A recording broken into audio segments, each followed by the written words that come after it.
Hello, Douglas E. Richards. I'm very happy that I've been able to interview you on the Writers and Illustrators of the Future podcast. Thank you. Great to be here.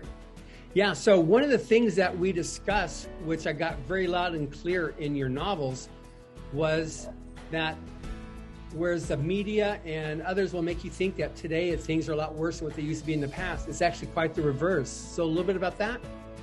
Yeah, I'm really passionate about this subject because there's 24/7 media, there's politicians, everybody wants clicks, and there's social media, and there's a constant stream of news, and most of it is bad because bad news sells. Panic sells, crisis sells, and we're inundated with this stuff. And no wonder we're so pessimistic, but the truth is just the opposite. And there are a number of books out there out about this, but if you interview globally and you ask people, are we better off now than we were 50 years ago? Most of them are pessimistic. They think the world is as bad as it's ever been. But in fact, it's exactly the opposite.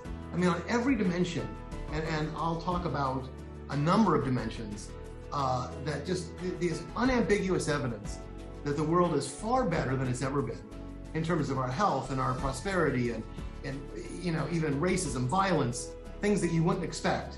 And I'll get into that. And yet we feel the opposite. And I think it's really a shame that that's the case, because there's so much reason for optimism. And I think what happens is, as human beings, we tend to overestimate the crisis, the fear part, and underestimate human ingenuity. And a story that I like to tell I'll steal my thunder from, I already told this story, but is New York City in 1860, where the mayor wanted to find out what the city would be like in 100 years. And so he got a team to analyze it. And they said, well, the population is growing so quickly that we're going to need so many horses to sustain that population that every square inch of New York City is going to be knee deep in horse manure. Every square inch, knee deep in horse manure. And there's nothing we can do about it. I mean, we're in trouble. The population can't grow, or we're going to have this problem. And in fact, in 1960, 100 years later, horse manure was not a problem in New York City. There were a lot of, and so it's kind of ludicrous that the problems that we feel are insurmountable right now, that we feel there's no answer. And because back then, they couldn't have envisioned, they couldn't have imagined the car.